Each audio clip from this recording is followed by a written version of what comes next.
Very good morning class. आज का जो टॉपिक है that is product of two vectors. तो इससे पहले हमने टाइप्स ऑफ वेक्टर स्टडी किए थे, एडिशन ऑफ वेक्टर स्टडी किया था, resolution of vectors and direction cosine of vector और कुछ वेक्टर की प्रॉपर्टीज इसमें की है। प्रोडक्ट ऑफ टू वेक्टर्स यानी हम मल्टीप्लाई करने जा रहे हैं, प्रोडक्ट करने जा रहे हैं। अब प्रोडक्ट या मल्टीप्लाई के दो सिंबल होते हैं, एक डॉट से हम डिनोट करते हैं, क्रॉस से करते हैं। तो इसी बेसिस पे product of two vector is one of them is dot product and second cross से yes cross product। तो dot product and cross product, सबसे पहले हम डॉट प्रोडक्ट को स्टडी करेंगे, फिर देन हम क्रॉस प्रोडक्ट को स्टडी करेंगे। तो व्हाट इज डॉट प्रोडक्ट और कैसे इसको हम सॉल्व करते हैं। और डॉट प्रोडक्ट को हम स्केलर प्रोडक्ट कहते हैं, क्रॉस प्रोडक्ट को हम वेक्टर प्रोडक्ट भी कहते हैं। बट यहां पे इजी रहेगा कि अगर मैं दोनों को साथ में लेके चलूंगा तो वो एक पार्ट में मैं स्केलर प्रोडक्ट को एक्सप्लेन करूंगा, दूसरे पार्ट में वेक्टर को। इससे हमें क्लियर हो जाएगा दोनों में डिफरेंस एक्चुअली क्या है और कैसे हमें दोनों को सॉल्व करना है। तो अब हमारे में आता है कि डॉट प्रोडक्ट को स्केलर प्रोडक्ट क्यों कहते हैं। तो इसका आपको आंसर आगे हम प्रूव करके दिखा देंगे क्या होता है। बट आपको बता दूं स्केलर मींस स्केलर क्वांटिटी से, यानी जब हम टू वेक्टर्स का डॉट प्रोडक्ट करते हैं तो अगर टू वेक्टर क्वांटिटीज है और उनका हमने डॉट प्रोडक्ट किया तो अगर वो स्केलर क्वांटिटी मिलती है तो क्या है, इसलिए उसको स्केलर प्रोडक्ट कहते हैं। लेकिन अगर हम क्रॉस प्रोडक्ट करें टू वेक्टर्स का और हमें क्रॉस प्रोडक्ट करने पे वेक्टर क्वांटिटीज मिल रही है तो वो वेक्टर प्रोडक्ट कहलाता है। तो इसी बेसिस पे डॉट प्रोडक्ट को स्केलर प्रोडक्ट कहते हैं और क्रॉस प्रोडक्ट को वेक्टर प्रोडक्ट कहते हैं। अब आगे चलते हैं। तो dot product and cross product को हम स्टडी करते हैं। तो दिस इज डॉट प्रोडक्ट और यहां हम क्रॉस प्रोडक्ट स्टडी कर रहे हैं, cross product, dot product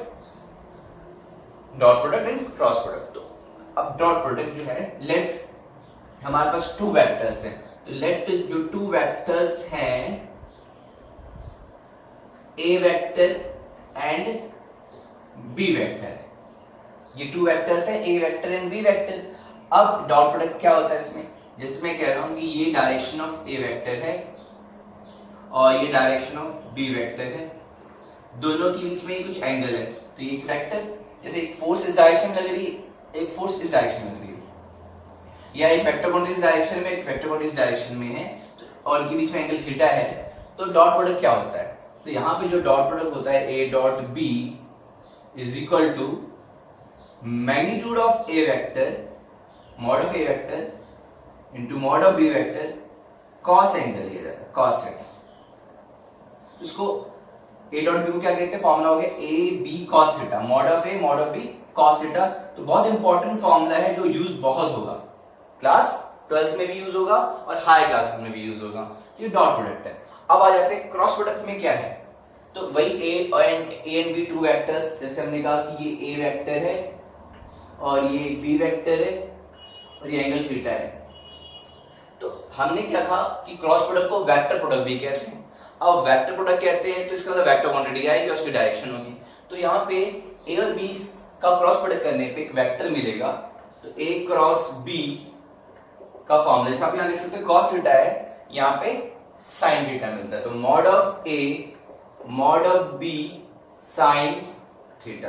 but ये कंप्लीट नहीं है क्योंकि हमें पता है कि क्रॉस प्रोडक्ट से एक वेक्टर क्वांटिटी मिलती है। अब ये पूरा मॉड है, एक स्केलर टर्म है, इसके साथ डायरेक्शन इंडिकेट करना पड़ेगा। तो ये हमने मैग्नीट्यूड के साथ एन कैप मतलब नॉर्मल यूनिट वेक्टर। अब नॉर्मल यूनिट वेक्टर मतलब कि वो वेक्टर आया ए क्रॉस बी से जो कि इन दोनों ही वेक्टर के नॉर्मल है। इसका मतलब एक वेक्टर एक्स एक्सिस के अलॉन्ग है, दूसरा वाई एक्सिस के अलॉन्ग है। तो एक्स क्रॉस वाई जो थर्ड वेक्टर आएगा यानी क्रॉस प्रोडक्ट से आएगा वो z एक्सिस के अलॉन्ग होगा, यानी x और y दोनों की परपेंडिकुलर होगा। दैट मींस क्रॉस प्रोडक्ट से वो वेक्टर आता है जो दोनों के ही परपेंडिकुलर होता है। तो बहुत अच्छे से माइंड में रखना, अगर हमें फाइंड करना हो कोई नॉर्मल वेक्टर तो टू वेक्टर्स का क्रॉस प्रोडक्ट करने से हमें उसका नॉर्मल वेक्टर मिल जाता है। तो ये हो गया क्रॉस प्रोडक्ट। अब आपको क्लियर है कि ये वेक्टर टर्म मिल रहा है ना, मैग्नीट्यूड एंड डायरेक्शन, तो इट्स कॉल्ड वेक्टर प्रोडक्ट। यहाँ पे कोई डायरेक्शन नहीं है, it is scalar product because scalar quantity. अब इसको एग्जांपल समझते हैं। तो एग्जांपल देने जा रहा हूं मैं आपको एक वर्क डन, force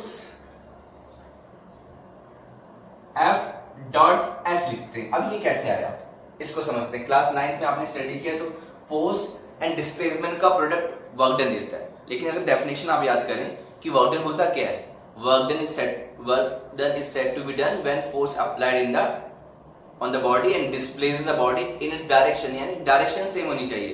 तो मैं इसको आपको बताता हूँ ये आया कैसे। तो ये आपने किसी बॉडी को डिस्प्लेस इधर किया और फोर्स आप ऐसे लगा रहे थे, एक बॉक्स को ऐसे फोर्स लगाया, डिस्प्लेसमेंट सीधा हो रहा है, एंगल कुछ है तो ये एंगल थीटा के बीच में, तो फोर्स का कंपोनेंट जो इस डायरेक्शन में होगा ये है। अगर आप इसको ट्रायंगल बना दो तो राइट ट्रायंगल, अगर ये फोर्स है तो उसका कंपोनेंट इधर क्या होगा, इसका कंपोनेंट इधर होगा एफ का cos थीटा। अगर ये हाइपोटेन्यूज है तो बेस के लॉन्ग क्या होगा एफ cos थीटा, यानी डिस्प्लेसमेंट की डायरेक्शन में फोर्स का कौन सा कंपोनेंट है, ये वाला। तो वर्क डन की डेफिनेशन के अकॉर्डिंग फोर्स का वो कंपोनेंट और जो डायरेक्ट डिस्प्लेसमेंट है दोनों का प्रोडक्ट होता है वर्क डन। अब दोनों कंबाइन करते हैं, एफ एस cos थीटा आया। अभी आपने फॉर्मूला पढ़ा है, ए बी cos थीटा क्या होता है, ए डॉट बी होता है, तो एफ एस cos थीटा क्या होगा, F vector dot S vector. तो आपको क्लियर हो गया कि फोर्स एक वेक्टर क्वांटिटी है, डिस्प्लेसमेंट एक वेक्टर क्वांटिटी है, और उनके डॉट प्रोडक्ट से आपको क्या मिल रही है, वर्क डन मिल रहा है, that is scalar quantity, that why it is called scalar product. तो डॉट प्रोडक्ट को हम स्केलर प्रोडक्ट कहते हैं। अब आ जाते हैं नेक्स्ट क्रॉस प्रोडक्ट की बात करते हैं। क्रॉस प्रोडक्ट में जैसे हम किसी चीज को रोटेट करते हैं, अब एक डोरिंग है, दरवाजा है, यहाँ इसे फिक्स है, फोर्स लगाया, तो ये यहाँ पे फोर्स लगाया तो ये इसका पोजीशन वेक्टर है आर वेक्टर, और मैंने फोर्स कुछ एंगल से लगाया, ये डोर रोटेट करेगा, तो रोटेशन की वजह से क्या होता है, टॉर्क होता है। आपने सुना होगा टॉर्क के बारे में कि व्हील टॉर्क से रोटेट कर सकता है, इसकी टॉर्क इतना है, 190 Nm टॉर्क है किसी बाइक या उसकी कार के लिए, आपने स्टडी किया होगा। तो टॉर्क यानी रोटेशनल एबिलिटी, फोर्स लगा रहा है और रोटेशनल एबिलिटी क्या है, किस रोटेशनल फोर्स के साथ वो रोटेट कर रहा है। तो टॉर्क जो टाउ वेक्टर से नोट करते हैं, यहाँ पे टाउ सिंबल होता है, this is the symbol of torque, ये सिंबल ऑफ टॉर्क है, और टाउ वेक्टर इक्वल टू होता है आर क्रॉस एफ, यानी ये पॉइंट फिक्स है, इधर डोर का फिक्स पॉइंट है, और ये आपने इस पॉइंट पी पे जिसका आर वेक्टर ये है पोजीशन वेक्टर, और फोर्स ऐसे लगाया एफ वेक्टर, और ये आर वेक्टर और एफ वेक्टर के बीच में थीटा एंगल है, तो ये डोर ऐसे रोटेट किया, तो जो रोटेशनल में जो टॉर्क प्रोड्यूस है वो वेक्टर क्वांटिटी, और टॉर्क की डायरेक्शन क्या होगी, अगर ये आर वेक्टर है ये एफ वेक्टर है, तो टॉर्क की वैल्यू परपेंडिकुलर यानी आर क्रॉस एफ होगा, यानी इन दोनों की परपेंडिकुलर होगा। तो क्रॉस प्रोडक्ट से हमें जो क्वांटिटी मिलती है वो वेक्टर क्वांटिटी मिलती है, इसलिए यहाँ वेक्टर लगा दिया टाउ वेक्टर, जबकि वर्क डन के ऊपर वेक्टर नहीं लगाया, इसके ऊपर वेक्टर है, फोर्स के ऊपर वेक्टर है, डॉट एस के वेक्टर है यहाँ ऊपर, बट डॉट प्रोडक्ट करने वाले वर्क डन पे वेक्टर नहीं लगाया हमने, क्योंकि ये स्केलर क्वांटिटी है, बट यहाँ पे क्रॉस प्रोडक्ट किया और टॉर्क जो आया वो वेक्टर क्वांटिटी आया टाउ। तो ये जो आपका टॉर्क टाउ है आर क्रॉस एफ यानी आर एफ साइन थीटा, और एन कैप मतलब इन दोनों के ही परपेंडिकुलर। अगर R vector along the X axis होगा यानी आई कैप, और F vector along the Y axis होगा यानी जे कैप, तो आई क्रॉस जे करेंगे यानी एक्स क्रॉस वाई करेंगे तो जेड मिलेगा यानी के कैप मिलेगा। जेड एक्सिस के लिए क्या डायरेक्शन होती है यूनिट वेक्टर की, के कैप होती है। तो इस तरह आपका tau vector R F sine theta N cap आ गया। तो ये विद एग्जांपल मैंने आपको बताया कि dot product and cross product होता है क्या। अब इसमें बहुत कुछ है, प्योर आपको बताता हूँ इसमें कैसे इसको सॉल्व करना, और भी डिफरेंट फॉर्मुलेज हैं। तो अभी आपने देखा formula A dot B equal to A B cos theta and A cross B equal to A B sin theta N cap, इसी चीज को अप्लाई करते हैं। यानी दोबारा लिखता हूँ, ए डॉट बी क्या होता है, ए बी cos थीटा होता है, and what is A cross B, A cross B होता है A B sin theta and cap होता है। अब इसको यूज करते हैं एग्जांपल के साथ। लेट एक वेक्टर यूनिट वेक्टर मान लेते हैं आई कैप, दूसरा भी यूनिट वेक्टर जो है वो आई कैप मान लेते हैं। ए वेक्टर आई कैप है, बी वेक्टर भी आई कैप है, तो व्हाट इज आई डॉट आई, यानी ए डॉट बी अगर होगा तो फिर आई डॉट आई होगा। इस फॉर्मूले में अगर आई डॉट आई, ये भी एक यूनिट वेक्टर है, ये वेक्टर ही तो है, ये भी वेक्टर है, ए की जगह आई कैप, बी की जगह आई कैप, तो mod of I mod of I mod of A mod of I, cos angle क्या होगा, एक्स एक्सिस और एक्सिस के बीच में एंगल कितना है, 0, cos 0। और आपको पता है यूनिट वेक्टर का मॉड क्या होता है, यूनिट वेक्टर का मॉड 1 होता है, आई कैप का मॉड 1, आई कैप का मॉड 1, तो 1 into 1 1, cos 0 1, तो what is i dot i, i dot i आ जाएगा 1। सिमिलरली जे डॉट जे, के डॉट के इज इक्वल टू 1 आएगा इसी फॉर्मूले से। तो यूनिट वेक्टर आई डॉट आई सेम कॉस एंगल 0, तो कॉस 0 1 आया, जे डॉट जे 1 आया, के डॉट के 1 आया। अब यहां पे क्या आएगा, यहां पे साइन एंगल है, i cross i, mod of i sine 0, और इन दोनों के नॉर्मल। अब ये पूरा 0 हो गया क्योंकि साइन 0 0 होता है, उससे मल्टीप्लाई करेंगे तो क्या आएगा, पूरा 0 वेक्टर आ जाएगा, यानी आई क्रॉस आई 0 वेक्टर आया, तो आई क्रॉस आई क्या 0। सिमिलरली जे क्रॉस जे, के क्रॉस के 0 होगा।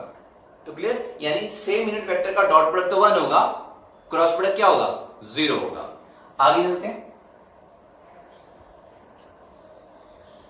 अब आई डॉट जे, यानी टू परपेंडिकुलर यूनिट वेक्टर का डॉट प्रोडक्ट ले रहे हैं और क्रॉस प्रोडक्ट लेंगे, तो आई डॉट जे क्या होगा, mod of I mod of J, cos angle क्या होगा, आई कैप एक्स एक्सिस, जे कैप वाई एक्सिस, दोनों के बीच एंगल कितना होता है 90, तो कॉस 90 हो गया।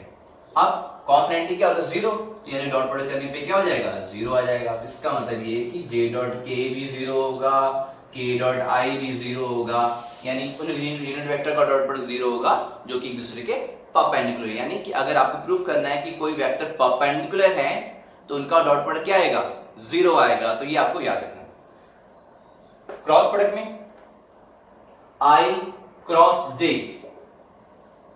x क्रॉस y, अब मैंने कहा ना दोनों के परपेंडिकुलर क्या होगा x क्रॉस y, z के लिए क्या है k कैप, तो i cross k, i cross j k cap होगा, j क्रॉस k, यानी जब x क्रॉस y क्या z आया तो y क्रॉस z करेंगे तो यस x आएगा, तो यानी j क्रॉस k i आएगा, और वैसे k क्रॉस i करेंगे तो j आएगा।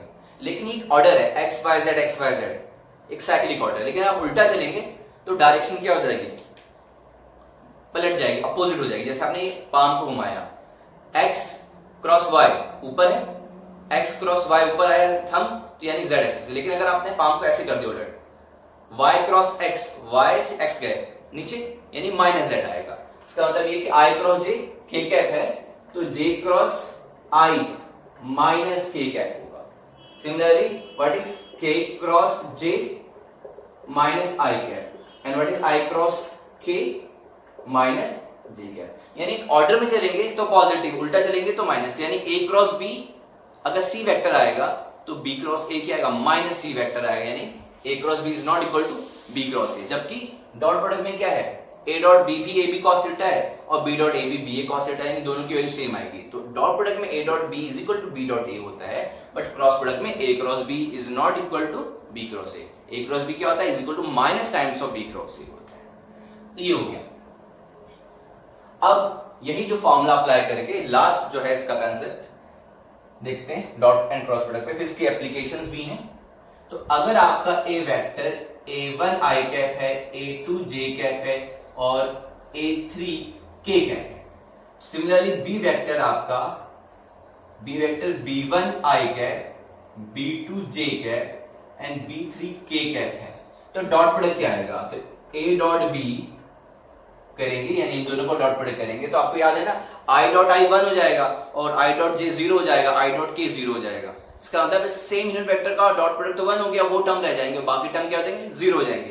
तो यहाँ पे सेम टर्म क्या i कैप और i कैप, ये दोनों टर्म मल्टीप्लाई होंगे, डॉट प्रोडक्ट यानी प्रोडक्ट कर रहे हैं, तो a1 b1 बचेगा, बाकी 1 हो गया, बाकी जब इसके साथ करेंगे तो 0 हो जाएगा। सिमिलरली 2 2 रहेगा, a2 b2 और a3 b3, यानी अगर इन दोनों को ब्रैकेट के साथ जब डॉट प्रोडक्ट करेंगे तो देखेंगे कि बाकी सारे टर्म 0 हो गए, क्योंकि i डॉट j 0 होता है, j डॉट k 0 होता है, सिर्फ वही टर्म रहेंगे जिनका प्रोडक्ट 1 होगा।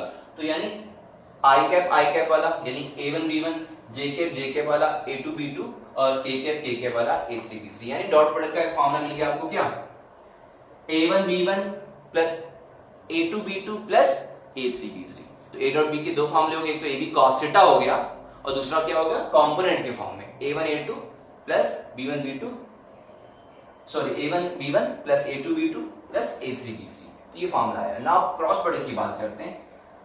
क्रॉस प्रोडक्ट को थोड़ा सॉल्व करने को जरा ध्यान से देखना, इसमें थोड़े से अलग मेथड, क्योंकि थोड़ा लेंथी हो जाता है, क्योंकि i क्रॉस j क्या होता है k होता है, तो j क्रॉस i क्या होता है माइनस k होता है, तो ये सब ध्यान रखना है हमको।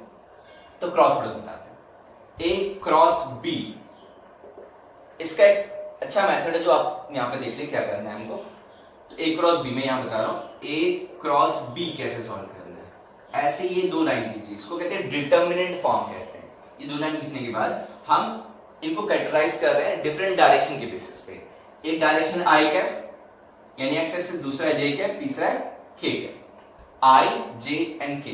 देन आई कैप वाले कंपोनेंट, ए की कंपोनेंट क्या थे a1 और बी की कंपोनेंट क्या थे b1। तो आई कैप a1 आई कैप था और b1 आई कैप था, तो आई कैप के नीचे उसके कंपोनेंट, जे कैप के नीचे उसके कंपोनेंट। कौन से कंपोनेंट है जी कैप के a2 जे कैप था और b2 जे कैप था, तो a2 b2 और के कैप के a3 b3। अब इसको सॉल्व करना है तभी क्रॉस प्रोडक्ट आएगा। यही सबसे अच्छा मेथड है इसके। अब क्या करते हैं, यहां से लिखते हैं plus minus plus. Determinant class 12 में डिटेल में पढ़ेंगे, लेकिन एक शॉर्ट में यहाँ पे इतना है कि इस तरह हमने किया, आई कैप के अलग कंपोनेंट कर दिए, जे के अलग कर दिए और के अलग कर दिए। यहां से स्टार्ट किया प्लस माइनस प्लस। तो यहाँ पे आप देख सकते हैं column and row, different columns हैं, डिफरेंट रोज हैं, डिफरेंट कॉलम्स हैं, उसके अकॉर्डिंग। तो अब आपको सॉल्व कैसे करना है, अब यहाँ पे सॉल्व करने का तरीका आपको बता देते हैं। इक्वल पहले हम ये लेंगे, लिख दिया हमने प्लस आई कैप, उसके बाद इस पर्टिकुलर कॉलम और रो को हाइड कर दिया ऐसे, जहां प्लस आई कैप है उस कॉलम और रो को हाइड कर दिया। आपको क्या दिख रहा है, ये 4 टर्म्स दिख रहे हैं, है ना। उस 4 टर्म्स को कैसे करते हैं, यानी ये टर्म्स नजर आ रहे हैं आपको, इनको हाइड करने हैं। तो इनको क्रॉस करते हैं, पहले ऐसे जाएंगे, ऐसे क्रॉस करेंगे, फिर माइनस टाइम्स ऐसे करेंगे। तो हमारा हो गया a2 b3, फिर माइनस टाइम्स b2 a3। तो ये कर दिया हमने। अब इसके बाद इसकी बारी होगी, इसको हो गया, इसकी चांस माइनस ए कैप लिख रहे हैं, माइनस ए कैप। अब इसमें वही करते हैं, इस कॉलम और रो को हाइड कर देते हैं। क्या दिख रहा है, ये और ये टर्म बचे। अब इन जो बचे उनको क्रॉस करते हैं ऐसे करके। क्लास 10 में क्रॉस मल्टीप्लिकेशन पढ़ा था, उसके अकॉर्डिंग है ऐसे। तो आप क्रॉस कर रहे हैं a1 b3 यानी इसको और इसको, माइनस b1 a3। उसके बाद इसकी बारी k कैप की, तो यहां लिख रहे हैं, यहां भी कर सकते हैं प्लस k कैप। इसमें इस कॉलम और रो को हाइड कर देंगे, हाइड कर दिया तो ये टर्म्स बचे 4। तो अब इसको हाइड करने के बाद ये क्रॉस ऐसे किया, ये k cap a1 b2 minus b1 b2। ये है क्रॉस प्रोडक्ट का। जरा इसको 2-3 बार रिवाइज कर लेना क्या मैंने बताया, नहीं आएगा तो फिर से मैं डिटेल में बताऊंगा, क्योंकि इसको वीडियो से ही समझा जा सकता है। ठीक है, आई कैप के कंपोनेंट आ गए, माइनस जे कैप के कंपोनेंट आ गए, के कैप के आ गए। यानी क्रॉस प्रोडक्ट से आप देख सकते हो तो आई जे और के कैप है, और आई जे के कैप क्या डायरेक्शन, तो डायरेक्शन है तो वेक्टर क्वांटिटी, यानी क्रॉस प्रोडक्ट से क्या आता है, वेक्टर क्वांटिटी। तो क्रॉस प्रोडक्ट के दो फॉर्मूले, A B sine theta N cap और दूसरा फॉर्मूला